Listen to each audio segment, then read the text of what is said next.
Hey everybody, Earl at thelogbook.com here. You may remember the other night I tried to do a live stream, which was going to be sort of a cursory overview of Star Trek and its early days as a video game IP.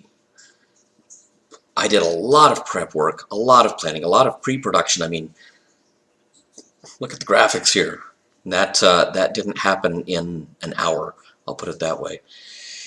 And then it kind of broke my heart because the stream turned out to be really janky. Now, I think it was probably a RAM problem on my end as far as the computer that records all of this great stuff. It's an older computer, and sometimes I am pushing it to the outside of its envelope as far as what it can do. And having a bunch of emulators up and running in standby for a live stream was probably asking too much of it. So the audio recorded perfectly. It would have made it a halfway decent podcast. But it was supposed to be a show. You're supposed to be able to see things. And this is a really important part, I was trying out a feature where I could see your comments on the screen and respond to them in real time.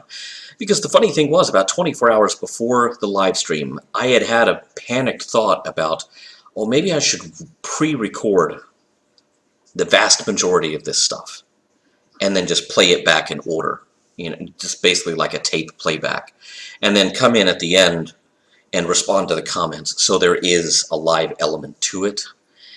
But that sort of defeats the point of the comments being there on the screen for the whole stream. So, since I kind of fluffed that attempt, I am now going back and doing what my gut told me to do, and when you have a gut the size of mine, you really should listen to it. My gut instinct was to pre-record stuff, edit it together, or play it back in order, and not really fake it as being live, but do what is in local news terms called a look live. The stream was not obviously indicative of what I wanted it to look like, or the kind of show that I hope to be able to do for you guys. So I've got my notes here, I've got the games. I'm just going to record this in little chunks and edit it all together, and we'll see what happens. Hopefully it looks more like what I had in mind when I set out to do this, as kind of a placeholder while Mission Log Live is on pause. And hopefully we'll be back to doing that soon on Monday nights. But in the meantime, here's take 2 of the Phosphor.Fossil's Warp Speed Survey of early Star Trek video games. Thanks for coming back and watching again. Maybe this time you get to see it.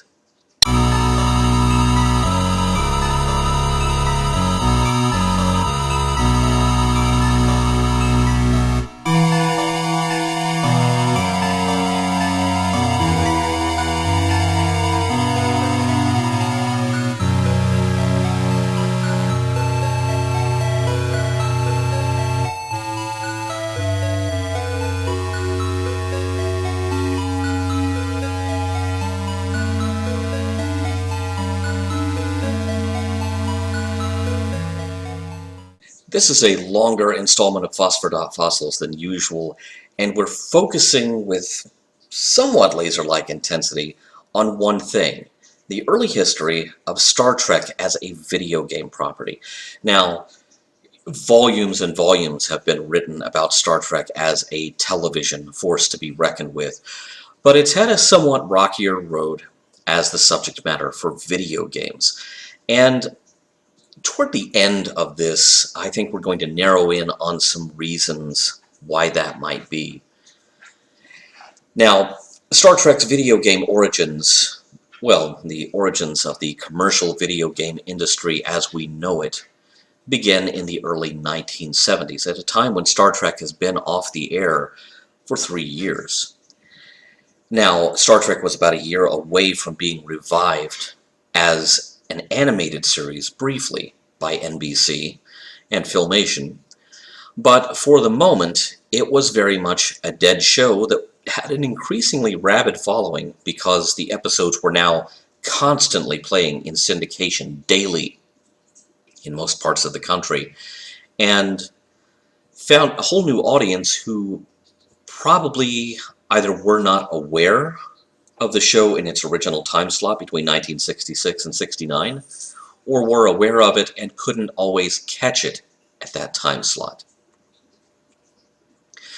But the story of Star Trek as a video game IP has somewhat inauspicious beginnings in 1972, starting with this arcade game.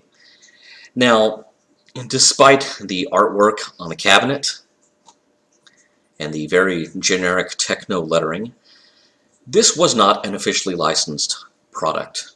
Paramount Pictures did not offer any blessing to this. It was just rolled out on location by a company called Foreplay, and the date on the photo, I believe, is September of 1972.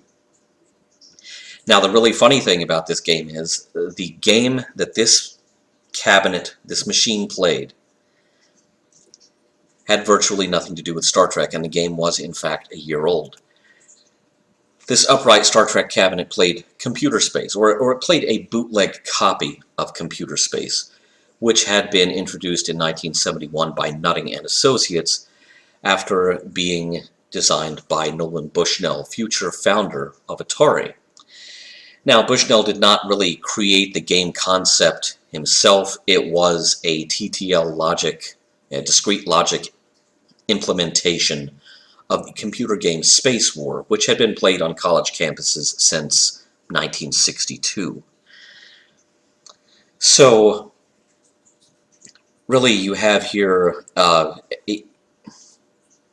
you have an unofficial game that just slapped the name and a kind of amateurish rendering of the Enterprise on a wooden cabinet to make a quick buck. Computer Space was the first coin-op video game to almost get close to the mainstream, but not quite break through. That would have to wait for Nolan Bushnell's next game, which was the first one produced by Atari, Pong. Although, very much like Computer Space, Pong was a borrowed idea, borrowed from the Magnavox Odyssey, which had arrived in stores before Pong arrived in arcades. Although there's been some attempt to spin the order in which those things happened over the years, it is known that Bushnell attended what was called a Magnavox Product Carnival in May of '72, long before Pong came out. So I think there's ample evidence that the Magnavox Odyssey and its native mode Tennis for Two game was the inspiration behind Pong, just as Space War was the inspiration behind Computer Space. And I don't think you can say Computer Space inspired the first Star Trek arcade game, but unwittingly kind of became it. Another thing you'll find out is that Computer Space was not the only game that originated as another game and as someone else's intellectual property before someone came along and slapped the Star Trek name across it. But we'll get to that in a moment. For right now, we want to talk about Star Trek's first licensed appearance as a video game in the arcade, and for that we warp ahead 10 years to 1982 and this beautiful thing. This is Star Trek Strategic Operations Simulator, released by Sega in 1982. Well, it's a 3D render of it, but a very accurate one, and you definitely get the feel. This was a classy looking machine. Now, incidentally, if you saw a machine that looked kind of like this but different, it's because Star Trek Strategic Operations Simulator was offered as a conversion kit for other vector graphics or XY graphics games. And we'll talk about the graphic system in a moment. But there was one conversion kit that was specifically aimed at putting the Star Trek graphics on top of the graphics in an asteroids machine and allowing that cabinet to go permanently from being an asteroids machine to a Star Trek machine. There were two form factors for Strategic Operations Simulator. This was the upright cabinet, and then there was the quite beautiful cockpit version with the not very beautiful me sitting in it. This picture was taken at Arcadia Retrocade in Fayetteville, Arkansas, also known as the happiest place on earth. If you ever get a chance, I highly, highly recommend it. It is an amazing place. Now, they actually got this game in a few years ago. This picture is a few years old, and the game is still being worked on because some of these XY vector games are rather tricky. However, one of the in-house technicians at Arcadia, Gary, has told me that work on the Star Trek game is almost done. The beautiful thing about the cockpit version is that you are in the captain's chair. Or if you look like me, you're spilling out of the captain's chair, but let's, kind of wish I could Photoshop myself out there. My left hand that you can see there is on the rotary control, kind of the knob control, because that is the controller that this game used. You had a knob and you had 4 buttons. You had phasers, photons, thrust, sublight thrust, and warp speed. On the captain's chair of the cockpit version of the game, your left hand has the knob, the right hand has the cluster of buttons that you use to play the game, and it just feels so natural. I love it. It's much better than playing the upright version. Although, if someone put one of these in front of me, I would happily play that too. I'm not going to kick it out of bed. So, really two distinctly different form factors there. The funny thing is, the pedestal that holds up the screen in front of you in the cockpit version is really largely just a pedestal. The guts of the game, the main processor for the game, they're under the seat. You're sitting on them for the whole game. Me sitting there may be why it isn't working. I don't know. But it's a very fast-paced game. It's, life comes at you fast, even in the world of Star Trek. So let's play the game. It does feature some sampled speech from the cast members. You have to keep in mind this game came out as Star Trek was on the upswing in the movies. Star Trek II: The Wrath of Khan had just been released and was a bona fide hit.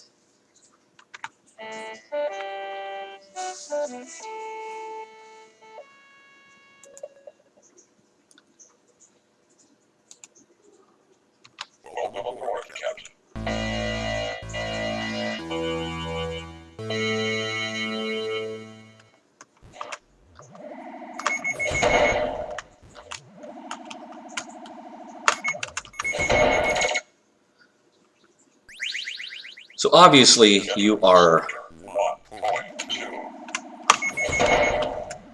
piloting the Enterprise, you are running and gunning, and even though in the cockpit version of the game you are, sitting in the captain's chair,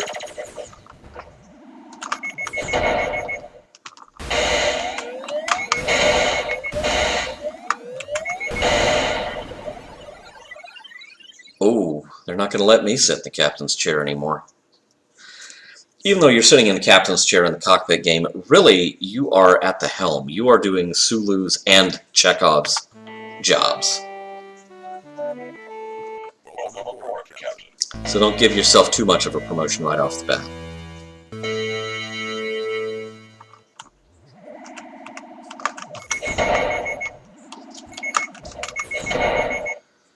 The Klingons will destroy your starbase if you let them.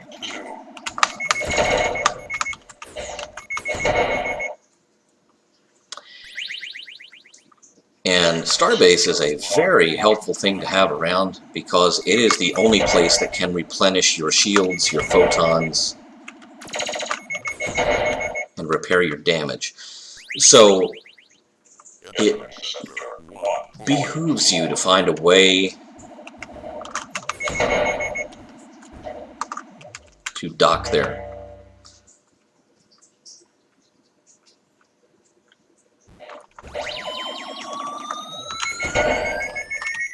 Whoa! Who was that guy? Okay, now I didn't get a starbase bonus there because the starbase was destroyed.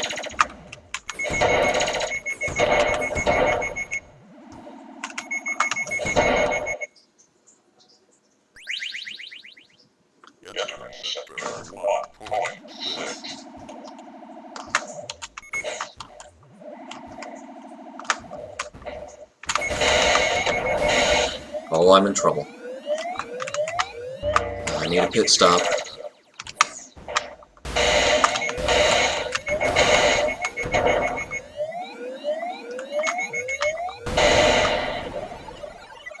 Oh, I thought I had gotten there in time to dock, but I guess blew me up with the starbase. Well, it was a good day for the Klingons. Yeah, it was a good day to die, if you were me.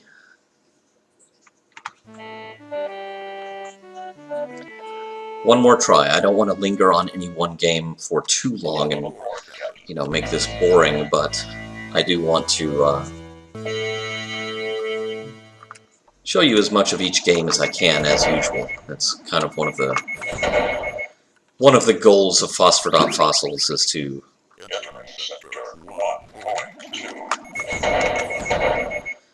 let you see as much of the game, experience as much of the game as you can, without having to do the hard work of playing it yourself.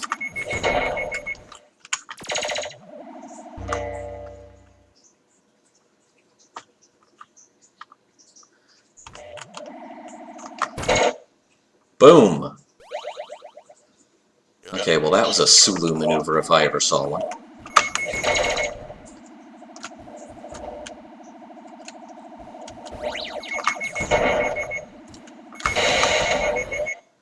Ooh, I'm gonna be in trouble going into the next level immediately. Okay.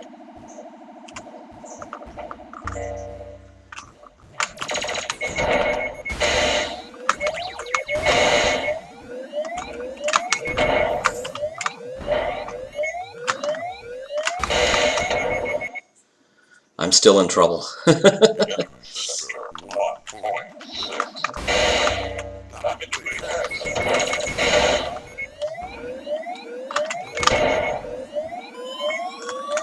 Whoa!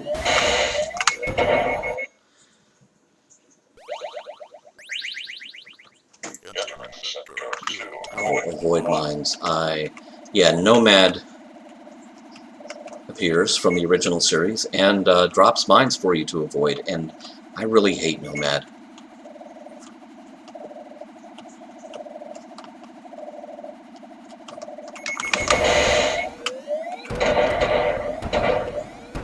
Yeah, that's why you don't shoot in the minefield. Oh, this is not going well.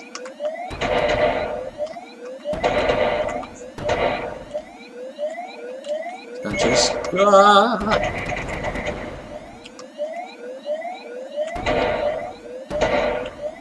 Whew.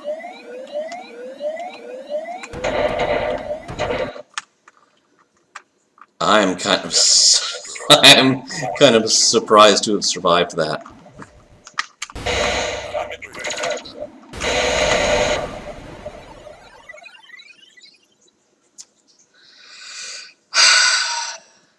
I don't believe in a no-win situation until I play this game, and then it becomes a very easy thing to believe in. So there you have it, Star Trek Strategic Operations Simulator by Sega from 1982, and a cat from 2020.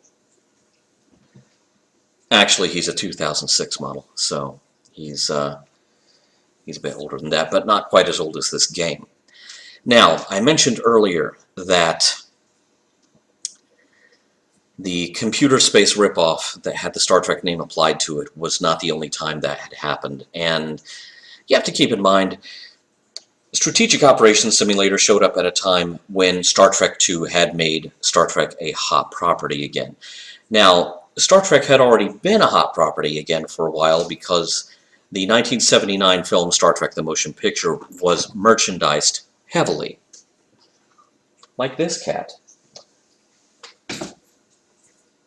And, okay, that cat has not been merchandised heavily, but, you know, he's pretty cute. I could take some pictures of him and put him on a t-shirt and give it a shot.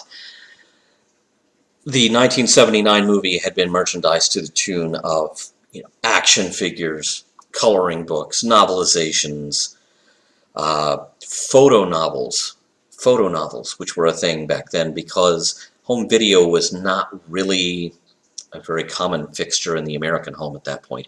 It was still amazingly expensive.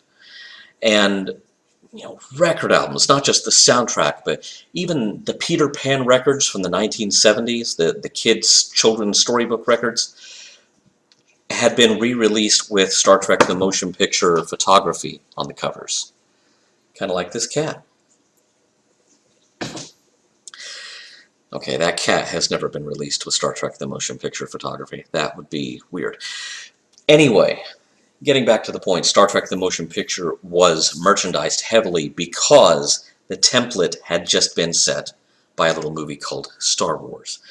And various video game makers, some of ill repute, took note. This is a game simply called Star Trek that arrived at some point in the late 70s, 79, 1980 perhaps. It was a black and white game. It was an older game from the 70s that had been refitted as a Star Trek game, again without the blessing of the studio that owns the rights to Star Trek. So you had this trying to cash in on Star Trek the Motion Picture. And also, prior to the arrival of Star Trek II in 1982, there was another bootleg, which is kind of hilarious. It's just called Star Trek 1981, new game. And that colorful rectangle down there, it's there solely to cover up the name of the copyright holder, because this is a bootleg of Williams Electronics' 1980 mega hit, Defender. Which is, it is a space game, but it is about the least Star Trek-ish space game you could possibly imagine. Because you have these mutant landers trying to kidnap people from the surface and get them up to the top of the screen and turn them into mutants. There's no way to make that work in Star Trek. Kind of like you can't make this cat work in Star Trek. But, although I actually thought about it, maybe you could. If you turn the landers into squares and claim that these are the Borg, you know, kidnapping people to assimilate them, maybe. But that's really making much of nothing. This was a bootleg game through and through. There's no way to reframe that. There's no way to explain or excuse that. But the funny thing is, even reputable companies were guilty of kind of appropriating Star Trek imagery and terminology. This is the screen that you see when you start up the cartridge version of Star Raiders on the Atari home computers, the Atari 400, the Atari 800, in 1979 is when the game was released. Obviously, this is the movie Enterprise. It's got the squared-off engines. It's got the photon torpedo tube on the front of the ship. So someone had seen a picture of the movie Enterprise on a piece of merchandise and decided, hey, you know what? This would be a great way for our game to start. Even though the game really didn't have that much to do with Star Trek. Or did it? So now that we've opened that can of worms, let's address the elephant in the room that some of you have probably been waiting for me to bring up.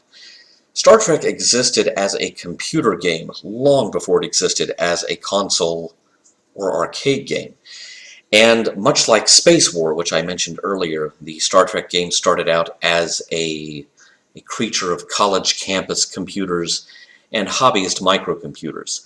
But versions of that game did survive into the modern age, and I would argue strongly that Star Raiders is a direct descendant of those games, because in the computer game that I'm talking about, you have a grid. You have a navigational grid that you have to plot your coordinates on. And then you get into a sort of close-up grid where you have to do combat with Klingons. Star Raiders took some of that idea, but turned it into a real-time game instead of a turn-based game that could just as easily have been played with paper and dice. And that brings us to an implementation of that computer game that is contemporary with this Atari game from 1979. And surprisingly, it is also by a major computer manufacturer. This game was released by Apple Computer, not by a third party for the Apple Computer, but by Apple itself in 1979. It's called Apple II Trek, or simply Apple Trek. We've been assigned a 3-year mission to seek and destroy 45 Klingon battle cruisers. Explore planets, seek out new life forms, new civilizations, if you like, if you get around to it. But mainly we want you to destroy 45 Klingon battle cruisers. We will have 4 bases available. Enter self-destruct password. How about... Uh-oh.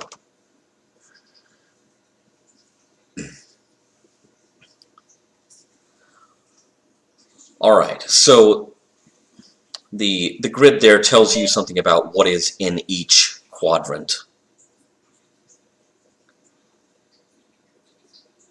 The course has not yet been set.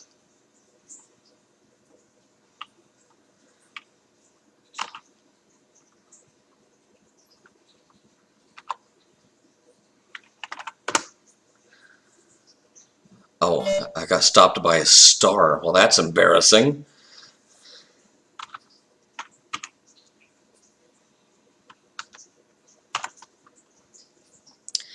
So going by compass directions in degrees of a circle, you have to plot your course, and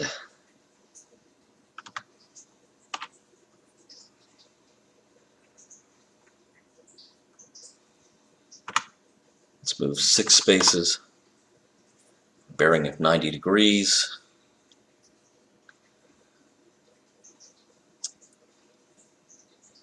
And let's see if we can find some trouble. Let's see if we can find some Klingons. Hey, there's some Klingons. Red alert. Ooh, they're already shooting at me. Ow. Alright, I want to fire phasers. We have 2,500 available energy. Let's throw it at them. Let's throw it at them better than that.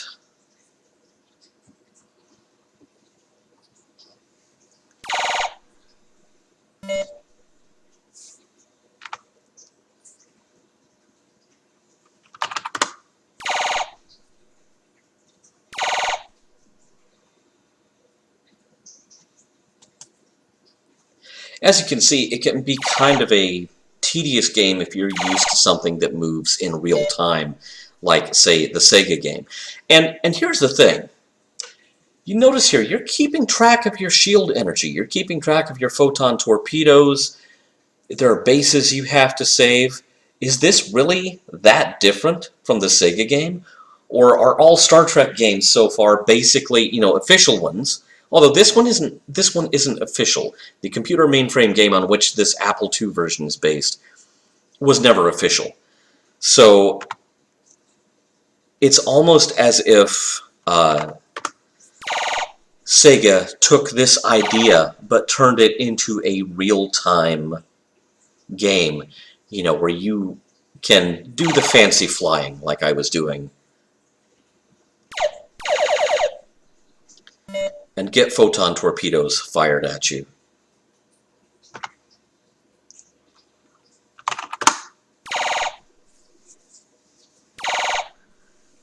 Oh, I destroyed one of the Klingons. Good.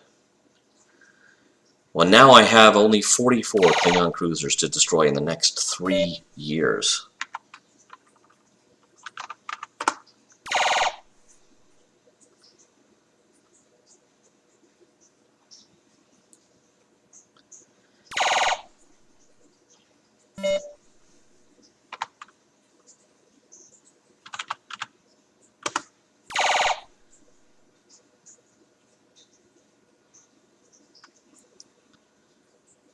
Is it going to fire back?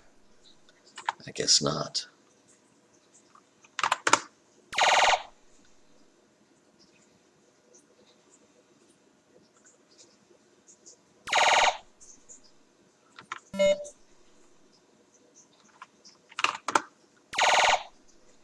Boom!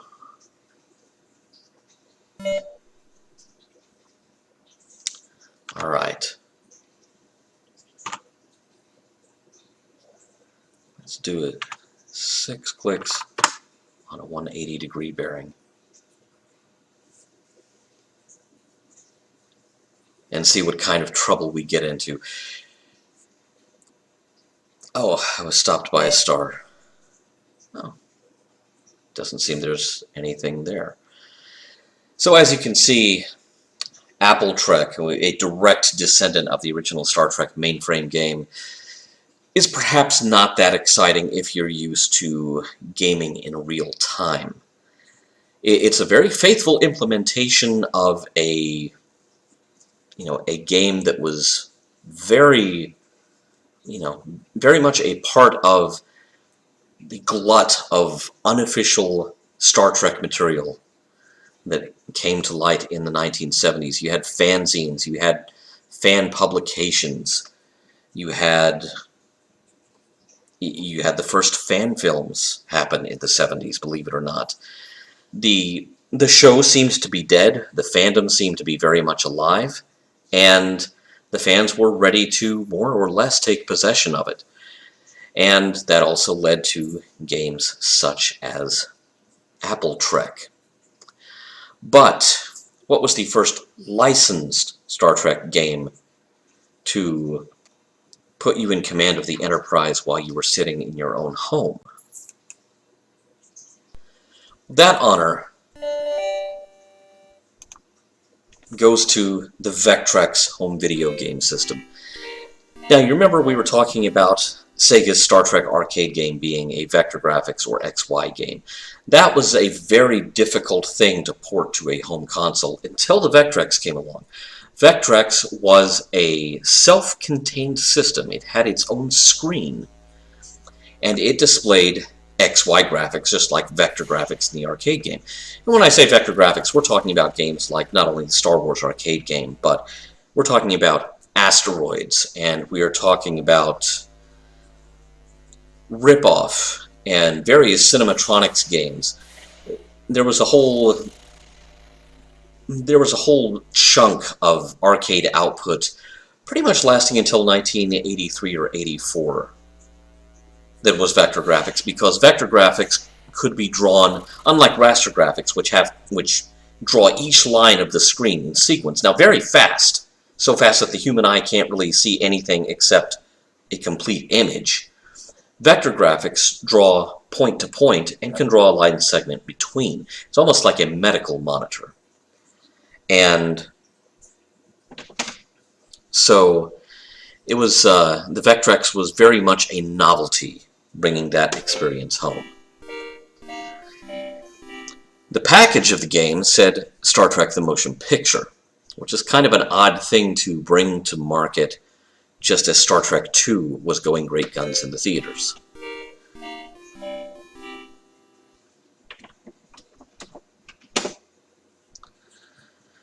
But once you load the game up itself on the screen, it simply says Star Trek the Game.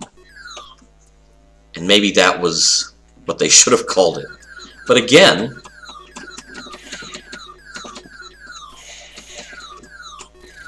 ooh, yeah, I'm sorry, I was ducking out of frame like that was actually going to help. You're taking on Klingons in first person. You're again having to worry about your shields. That's the line on the right at the bottom. Well, that may be, yeah, you can see it next to where it says 1A, which identifies which level you're on.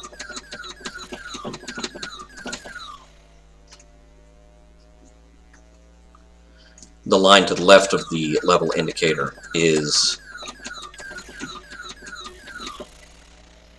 the amount of phaser energy you have left. Any key for replay. Okay. Do we really want to replay that, or do we want to play it better? That's what I'm asking myself. That thing that looks like a, one of those salad shaker bowls, that's your starbase that you're trying to defend. That's where you can replenish your shields and your phasers. Oh, I thought I was doing so well there.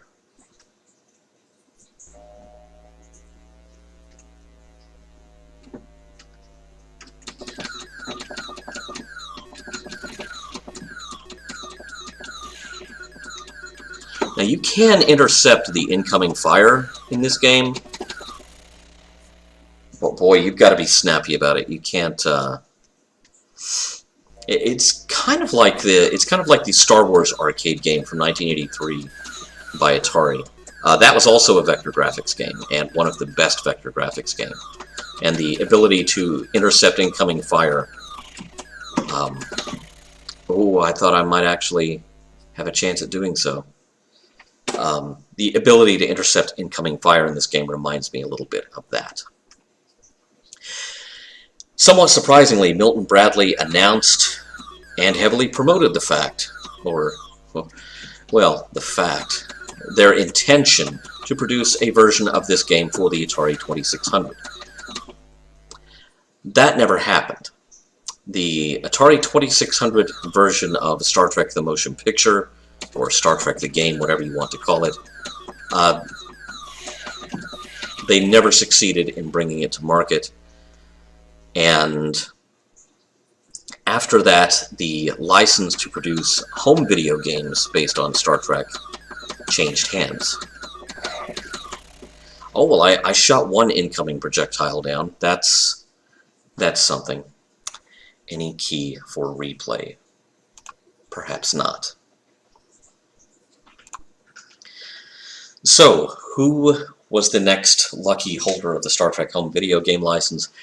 Well, to answer that question, you really have to look closer to home than Milton Bradley. And by that, I mean you have to look at the Gulf and Western family tree. Gulf and Western was a company that had been around since the 30s or 40s and was very well equipped as far as having cash on hand, to the point that its chairman from the 50s onward, Charles Bluhdorn, decided to diversify the industries that Gulf and Western was going to have its hands in. For example, in 1966, Gulf and Western bought Paramount Pictures, thus making it a Gulf and Western company. Now, a lot of short histories of the production of Star Trek will tell you that Desilu Studios was bought by Paramount Pictures, but in fact, Desilu was bought in 1967 by Gulf and Western. But since Gulf and Western already had media savvy in-house at Paramount, Desilu was renamed Paramount Television and was, placed under Paramount Pictures division. Now, who was the lucky holder of the Star Trek home video game license covering both consoles and the growing home computer market? Was another 1960s acquisition of Gulf and Western. Gulf and Western bought Sega Industries in 1969. Sega had been around for about a decade at this point, and it was co-founded by an American businessman named David Rosen. So Sega had always had an intention of being an international concern. Its sale to Gulf and Western was chiefly, at the time, a way for Sega to get into the American stock market.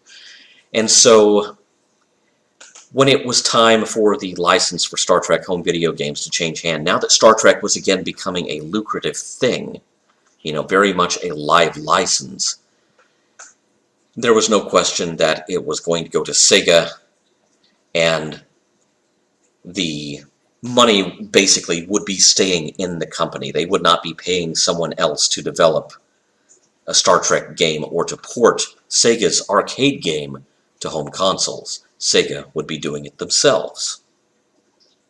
And that brings us to the Atari 2600 in 1983, just a year after Sega's arcade game was released. Star Trek Strategic Operations Simulator, although here it just says Star Trek, was now on your Atari.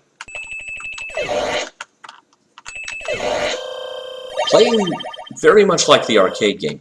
Now, it's kind of funny to mention that... Oh, there you are. I thought he cloaked for a second, which isn't actually a thing that happens. Oh, is this that minefield again? Oh, yeah. Yeah, I guess it would be, since I just ran into one. Or maybe this is just I think this is just an asteroid field.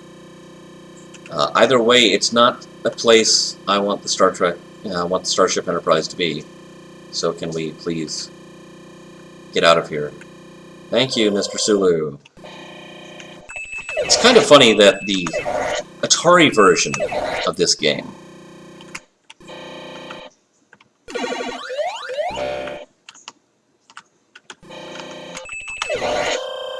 included an overlay to put on top of the joystick, which of course, you know, most of us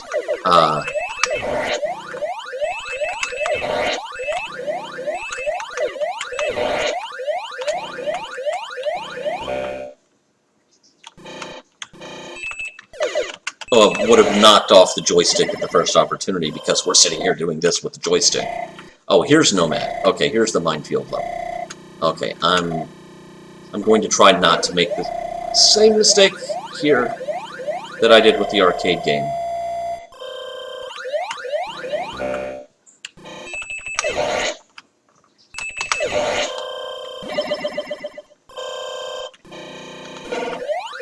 Actually,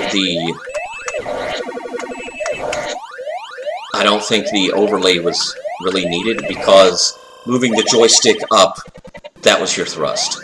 Yikes.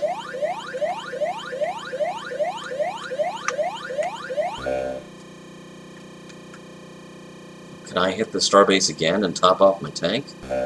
Yeah.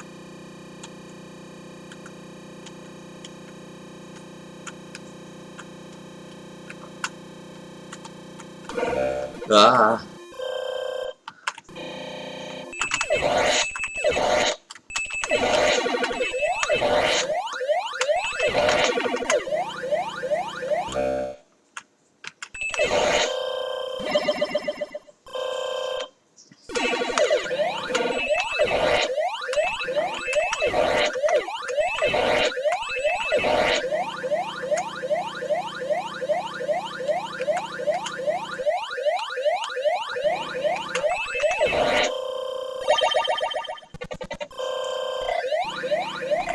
Oh, not Nomad again. Nomad makes me so mad. Ah!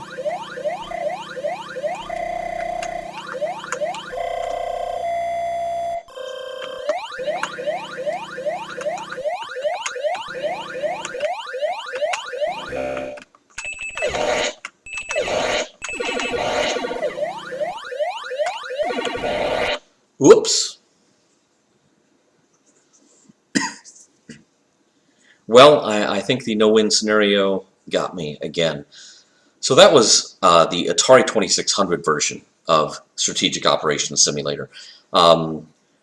Really a nice little translation of that game to what was by 1983 generally considered to be an increasingly outdated piece of hardware. So you saw a little bit ago how the Apple II handled the original, you know, kind of mainframe formulation of Star Trek as a game. But was it going to handle the arcade version of it very well? Ooh, Taipan. I love Taipan. But I'm going to play Star Trek. And the answer is actually yes, the Apple II version was very good. There were also versions for the Commodore 64, as I remember, and consoles such as the ColecoVision. And let's give it a go. One player. And the Apple II did not have great native sound capability.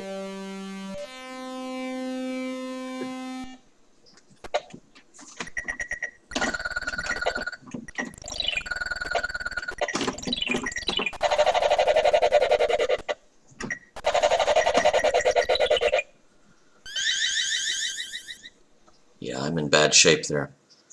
Entering Sector 1.2, I'll be lucky if I survive it. There's the starbase.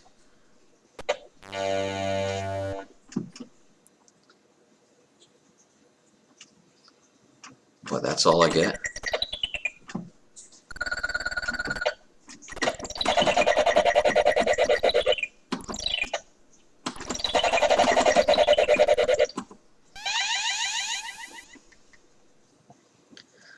Well, I'm glad I saved the starbase. I may not have done enough to save myself before I land in trouble again. I do like how the starbases in the Apple II version look considerably more starbasey, more like what you see in the movies. Oh no, the starbase got destroyed. And I may soon follow, because now there is nothing for the Klingons to shoot at except me.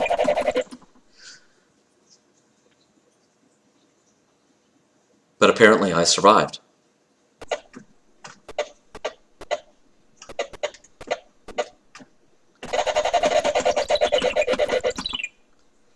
Oh, I have no starbase to dock at. I am in serious trouble.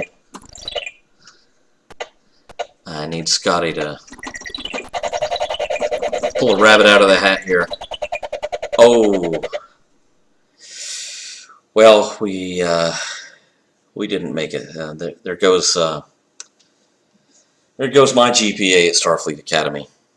So the Apple II version of the game, a very nice one. Sega was really quite competent at porting its own game to various and sundry hardware platforms, and so obviously they had the expertise in-house. Now, going back to the Gulf and Western family tree, by 1984, Sega was in trouble and was actually sold off to one of its rivals in the arcade business, Bally Midway, which is why in '84 you started seeing Midway games like Tapper show up on cartridges for home consoles, but the cartridges were released by Sega. So that's the story there. Sega was at that point more or less a division of Bally Midway, and so it was no longer going to be the source of software coming out of the Gulf and Western and Paramount Empire. For the successor to Sega's license, you have to look no further than a later Gulf and Western acquisition. In 1975, they bought the publishing house Simon & Schuster, which was mainly to get into the book publishing business, but Simon & Schuster did grow a software division. Incidentally enough, Simon & Schuster already owned Pocket Books at the time that it was acquired by Gulf and Western. And of course, Pocket Books took over basically the entire Star Trek print publishing program in 1979, and still publishes, I think it's one book a month to this day. For a while there, at the height of, Star Trek saturation of the media market in the 90s, every series was getting one book a month. So you had, one book a month with Captain Kirk and his crew, one book a month with the Next Generation crew, one book a month from Deep Space Nine, one book a month from Voyager. It was kind of nuts to have that much output out, but that was, for that period of time, that was peak Star Trek, and they were simply giving people what they wanted. This was the first Simon & Schuster software title under the Star Trek banner, 1985's The Kobayashi Alternative. You can see there, Star Trek novelist Diane Duane was one of the writers of the game, so no doubt she probably envisioned this scenario and, gave the software authors, a good story to build their game around. Captain, do you have 2 disk drives? Isn't this really a kind of a Scotty question?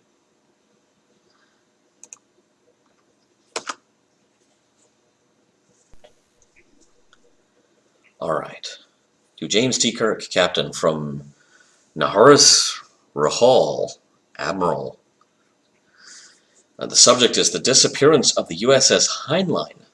Info regarding whereabouts of USS Heinlein may be on any of 10 known planets in the Trianguli region. Contact sentient species to obtain information. Prime directive in full force. Area only partially charted. Review computer data prior to proceeding. Good luck and Godspeed.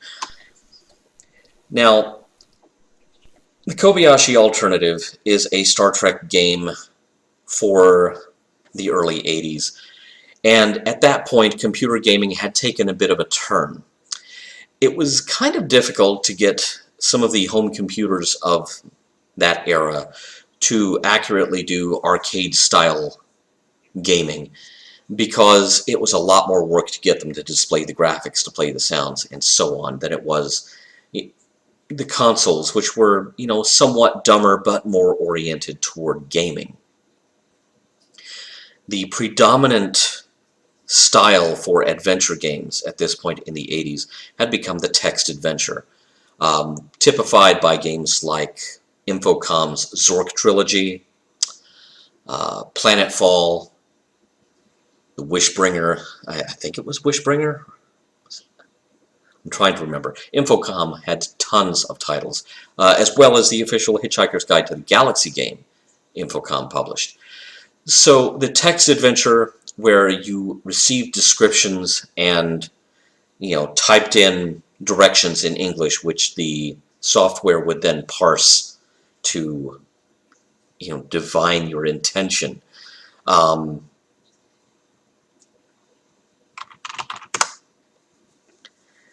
Very much in force here. I guess look is not a command. Okay, we set a course.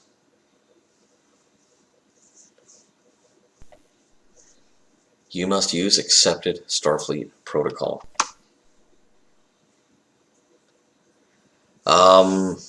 Okay. Shields up. Let's just see what happens. Yes, sir. Woohoo! The shields are up. I accomplished something. I haven't really played this game very far, so it's not something I'm going to spend days and days on, as you frequently could with the text adventure games. And that was not the only Star Trek text adventure that Simon & Schuster made available. Here's an, oh great, a cracker screen. Yay. Sorry about that. Can your computer display lowercase text? Yes.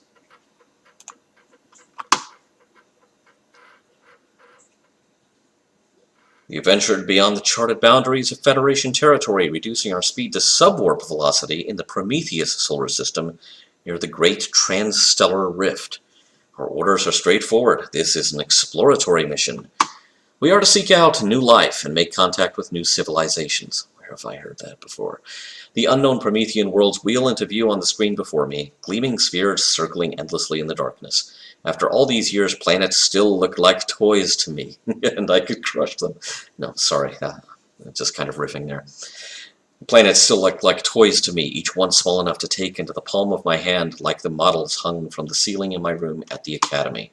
At times like these, I find myself falling back on a single thought, a schoolboy's lesson drilled into me at the Academy with maddening regularity. A fundamental principle which I once hoped was no more than a killjoy guideline cooked up by some sour Earthbound Federation desk jockey, but which I have since come to respect as genuine wisdom. The Prime Directive. You can look all you like, but don't touch? That's not the Prime Directive! The Prime Directive is that you don't interfere in the development of an alien civilization. Now, this should be the Prime Directive that Captain Kirk observes around the Green Woman of the Week. So, there you have it. Star Trek: The Promethean Prophecy came out in 1986 by Simon & Schuster's software division. We're running up on the time here when it was just before Star Trek IV: The Voyage Home was released. Now, there is one important thing to note here. Transfiction Systems. This was a developer that specialized in these interactive fiction titles. These are the lost adventures of the Starship Enterprise. Press any key to begin. Why do you know that last bit just doesn't really roll off the tongue? The bridge. A circular chamber perched atop the saucer-shaped section of a starship. The bridge is the brain of the Enterprise. Your command chair sits at the center, surrounded by stations for your science officer, communications officer, and helmsman. A large electronic view screen dominates the room. The only exit via turbo lift is aft. Lieutenant Uhura listens intently to her earphone. Okay, is she Spotifying on the clock? At the navigator station, Sulu monitors the ship's trajectory. Ensign Dwayne Berryman, your young science officer trainee, gazes at instruments on the science officer station. There's a small hollow here. Hello! Obviously, another game very similar to the interactive fiction titles published by Infocom. However, you have to keep in mind that at this point, in 1986, the PC, the IBM PC, was gaining a larger share of the home computer market, and it was taking adventure gaming in a different direction. With the greater graphics capabilities that CGA and EGA and VGA afforded, the PC was now becoming a force to be reckoned with as a game machine, and you started getting graphics coming back to adventure games that had previously been text only. So you wound up with things like King's Quest, Space Quest, and the whole King's Quest series, Leisure Suit Larry. You wound up with later on some of the early point-and-click LucasArts games, which were just wonderful things to behold. And that had a direct influence on the first licensed game built around Star Trek: The Next Generation. Star Trek: The Next Generation debuted on TV in the fall of 1987, and despite there being plenty of naysayers, as there always are when a new Star Trek series appears on TV or on a streaming service or in any form, really, there are always people who say it's not going to make it. There are always people who saying it's ruining the entire franchise. It's somehow going back and ruining your memories of the shows you liked before it was on. Star Trek fandom never really changes, not even one little bit. But The Next Generation was an obvious thing to base new games on. And that brings us to the first PC game built around Next Gen, the Transinium Challenge. The Enterprise has responded to an emergency distress signal indicating terrorist attack on El Dorado, a mining base in the remote Aquilan star system. According to our records, El Dorado is a commercial operation engaged in the extraction of a low-grade fuel called Transinium from an asteroid belt that rings the star system. Now, the little clip, the little animation of Picard talking there, this was actually a video grab, a very primitive one, but, they didn't have VLC player. They couldn't just, call up a short sequence and make a looping GIF out of it. So this was actually quite the innovation for this game and other games of this era that used similar techniques. And there are some characters who show up who are original to the game, who were played by people working for the company that made the game, which again is Transfiction Systems. I have placed First Officer Riker in evaluative command of all ship operations for the duration of this investigation. During the course of this mission, I will be able to confer with Commander Riker on all matters. I am confident in his ability to handle this difficult situation. Just guess who you play in this game. You are number one. You are Commander Riker himself. So again, he's very, very sketchy graphics and little animations here. What was it? Was that person wearing blue jeans? Oh, there's Dr. Crusher, which is, that's kind of interesting because in 1988, we have to keep in mind the first season of Next Generation ended just going into summer of 1988. There was already a writer's strike going in Hollywood that had left the last few scripts of that first season of Next Gen in disarray, to say the least. And you had this long gap between season 1 and season 2 because nothing was being produced or written while that writer's strike was on. You don't write during a writer's strike unless you're a scab.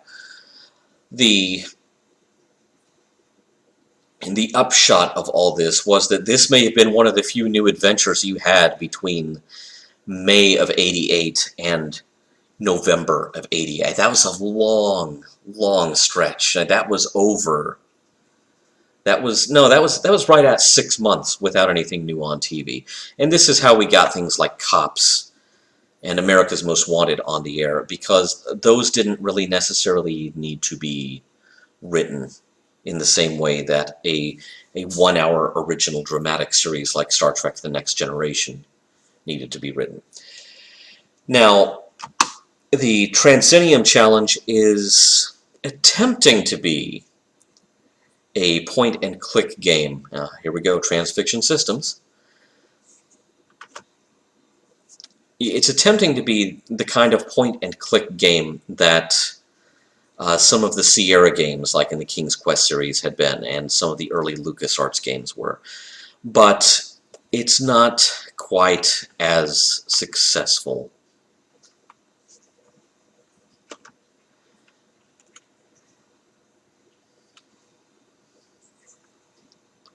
So, I've finally been placed in the captain's seat, but this mission sounds pretty rough. People live by their own laws out here on the frontier. They may not be too willing to assist the Federation. I mean, they might be barbarian monsters who just sit around in the woods and make pizza all the time, Riker. It's unconscionable.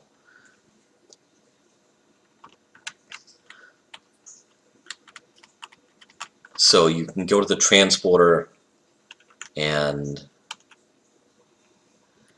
beam down. Yes, let's choose only 2. Oh, okay. Worf, you're going, Mr. Red Shirt, at least in Season 1. We better take Dr. Crusher just in case there are any wounded after the attack. High on a hill in El Dorado. And I guess that was the colony. And here we are beaming down, again, these funky little animations.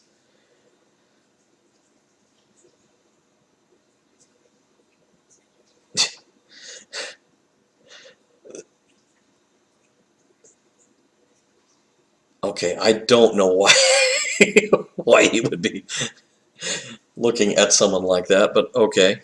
Laid out with stark precision and an almost mechanical sense of color and pattern, the room might be part of a military base. The sole anomaly is a handsome Siamese cat carefully watching all activity with a constant low purring.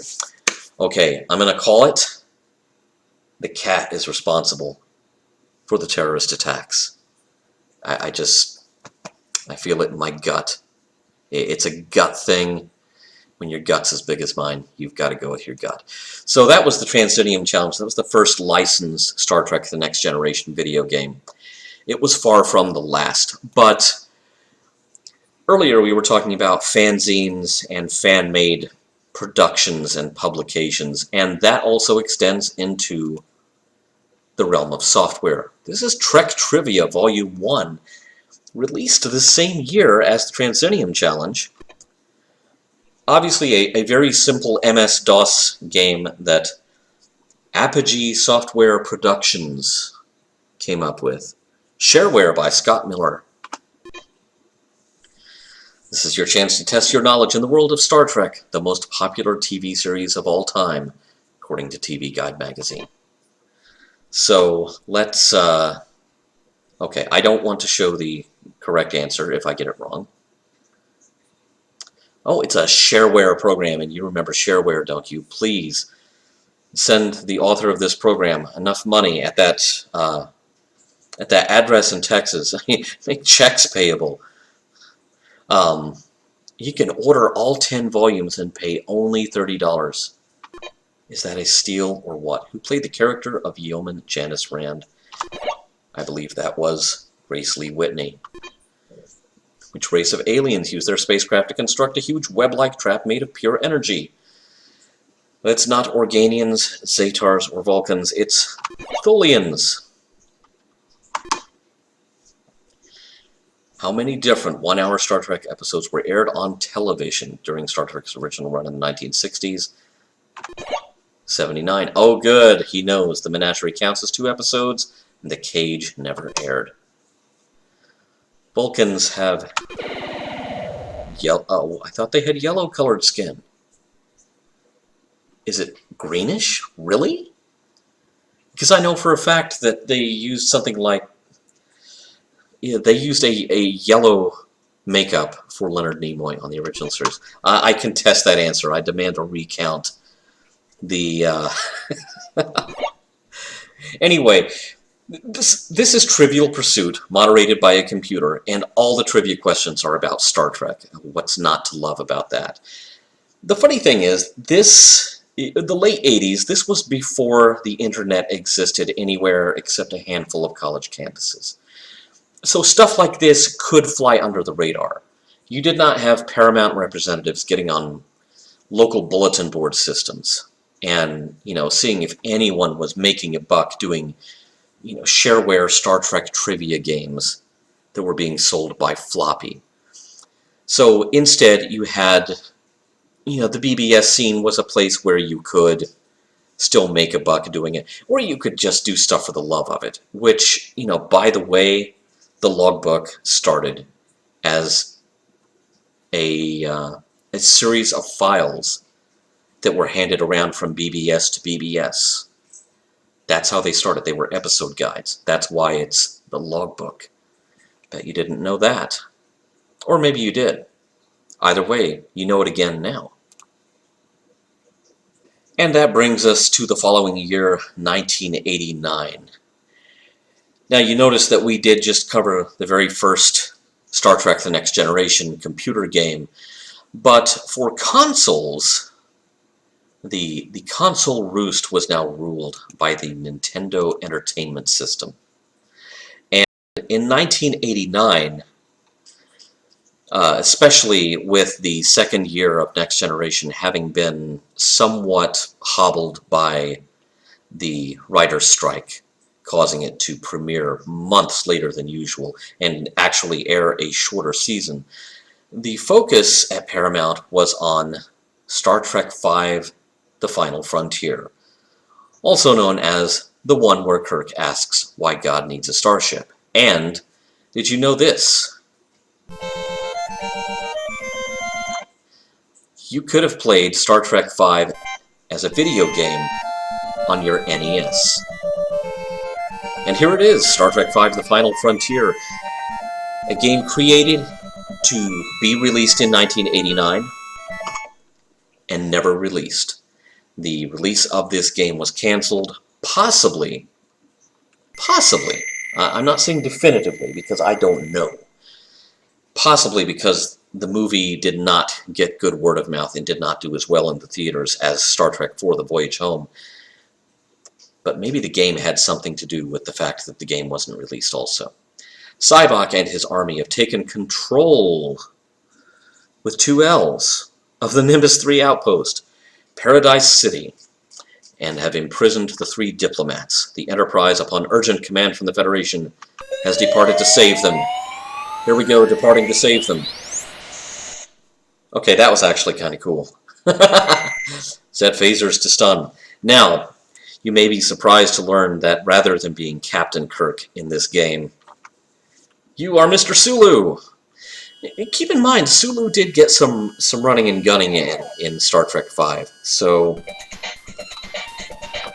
he is an action hero, but the game, well,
Oh, Sulu's in bad shape.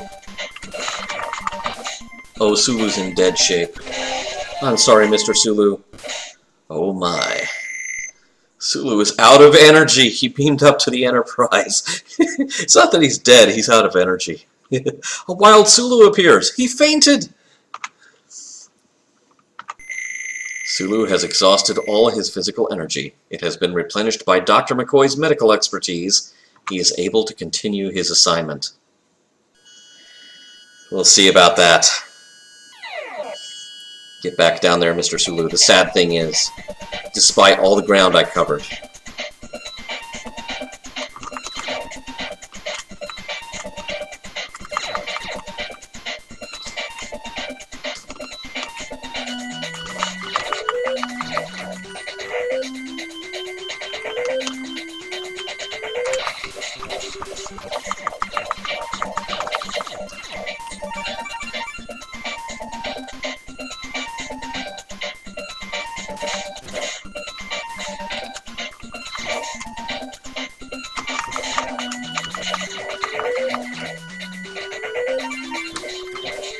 run, Sulu, run!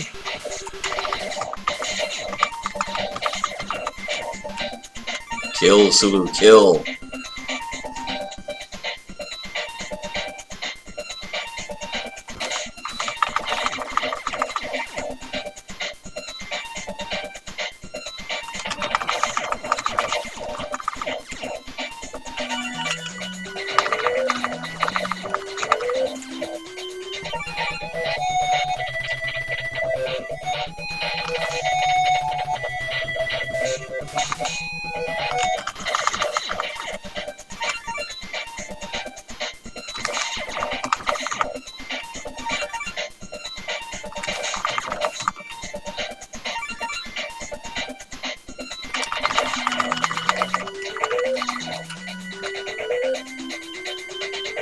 Too bad I couldn't have gotten the horse. Oh, here we are in Paradise City, where I wish I could remember the Guns N' Roses lyrics, because they would probably be more fun than this game. Because really, I think you're detecting the same problem I am here. There's very little here that a lot of other games on the NES wouldn't already provide you as far as gameplay experiences.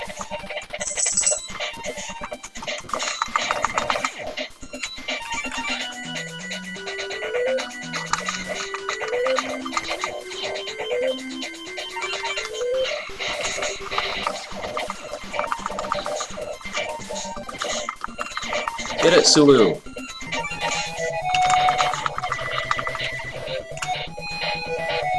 Alright!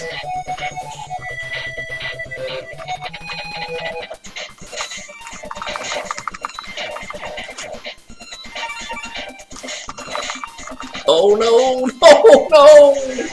Oh! We were so close! Sulu was out of energy. He beamed up to the Enterprise. Sulu has exhausted all of his physical energy. I am gonna lose my stuff if this puts him back at the beginning of all that. Yeah, I'm I'm not doing that. Sorry, I'm not doing that.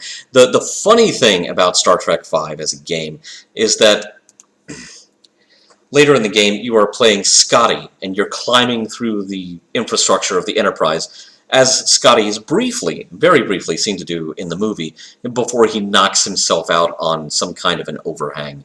And the funny thing is, if anything happens to Scotty, and or it says Sulu has exhausted his energy, it says Scotto, not Scotty, but Scotto has exhausted his energy. So we now fast forward one more year to 1990, the Star Trek The Next Generation PC trivia game, just as unofficial as the Trek trivia game that had come out a couple of years before. This is a shareware game. That means that if you use and enjoy this game, I request a small payment in the form of a registration fee. Alright, places in Contagion, the technologically advanced planet of Iconia? Yeah, Iconia. I love that episode. Obviously, this is a very similar sort of Trivial Pursuit thing. It is focused entirely on the Next Generation, which that's right up my alley.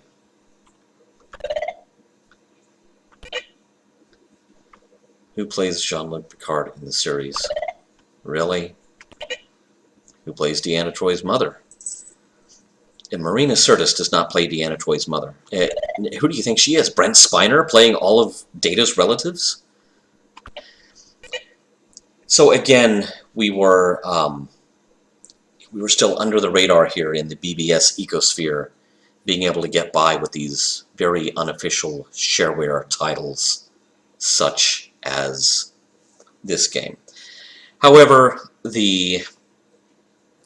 possibly the golden age of Star Trek gaming was about to begin by way of games such as Star Trek 25th Anniversary, which was released in 1991.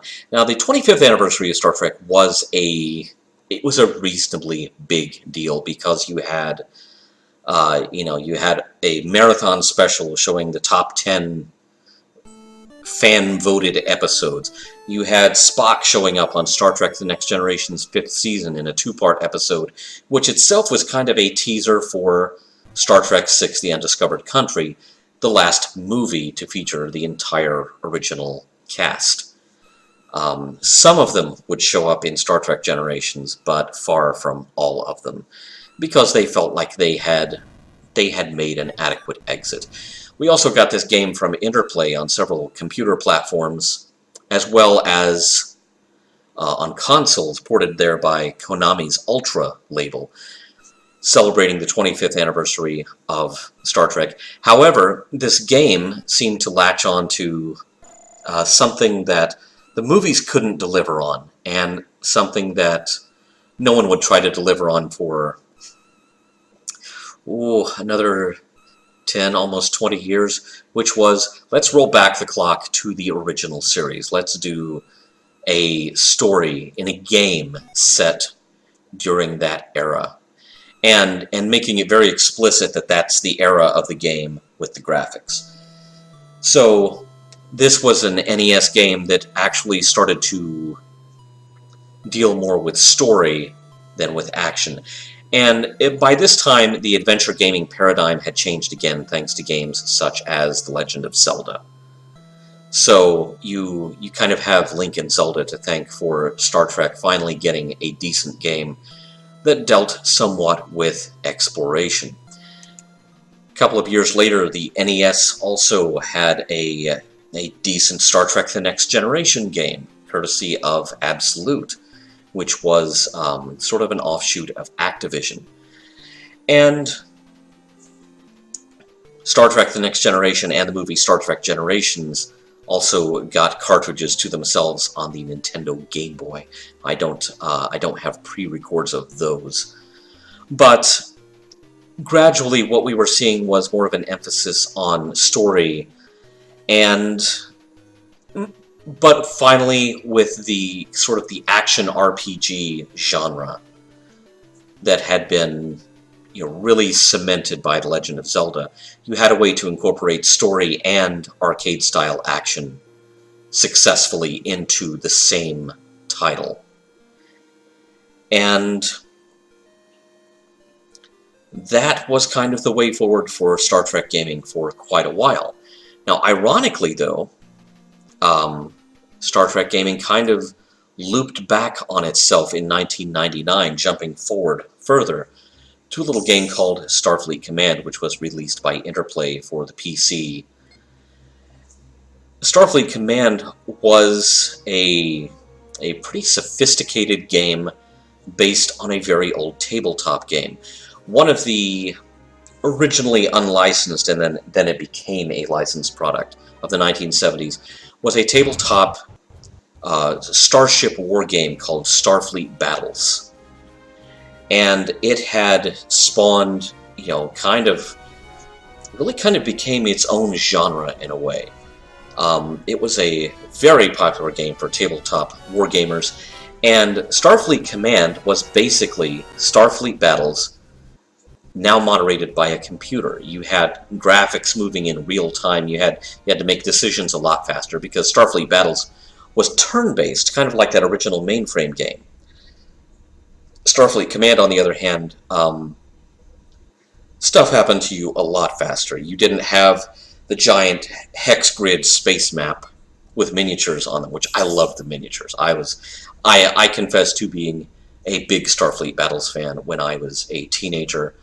I had tons of the little metal miniatures, some of which were classes of starship that never showed up in the movies, never showed up on TV, and they were either cool designs or they were really terrible designs. But either way, I was very happy to, play Starfleet Battles with friends of mine, move the ships around the hex grid, and fight entire wars that way. So it's kind of funny that right before we got to the 21st century, Star Trek gaming looped back to the 70s in a way. Except now the game master is the computer, and so life comes at you really fast. And at the time, this was a hugely popular game, and virtually everyone recognized its origins. Everyone who had been around for that era of Star Trek fandom recognized the origins of this game and loved it all the more because of it. So there you have kind of a potted history of Star Trek as a video game IP. It's been kind of a rough road. Star Wars is a lot easier to build video games on. There are scenes in virtually every movie that are either perfect for video games, or once you got into the 90s and got into the prequels, you had entire scenes of the movie that were practically designed to become video games. And as such, Star Wars is an ideal video game IP.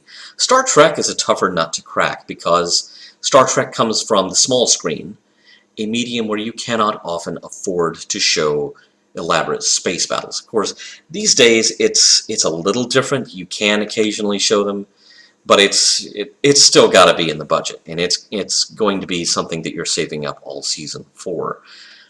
The original Star Trek and much of Next Generation and Deep Space Nine and Voyager wasn't about pew pew pew with phasers. It was about diplomatic negotiation. It was about living up to your own ideals. It was about being the best version of humanity you could be. It's a little hard to do that in a video game. It's hard to really work a moral lesson into a video game and make it an integral part of the gameplay. Which is why I think so much of Star Trek gaming has focused on flying ships really fast and blowing up other ships even faster. But in more recent games such as Star Trek Online, story can be made a bigger part of it, and I think that really started with, if not the Transinium challenge, then with Star Trek 25th Anniversary, pointing the way toward getting the Star Trek message into the fabric of a Star Trek game. The early days were very much like the early days of Star Trek, a lot of cowboy diplomacy and, a lot of wagon train to the stars, only this time maybe is kind of like the Oregon Trail to the stars. Thanks for watching. I hope you've enjoyed this. And, let me know if there are any more long-form presentations you'd like to see covered in a similar format. I mean, not this format where it's in Starfleet graphics or what have you, but is something that lasts longer than 10 minutes and goes into more depth with more historical context. As always, thanks for watching.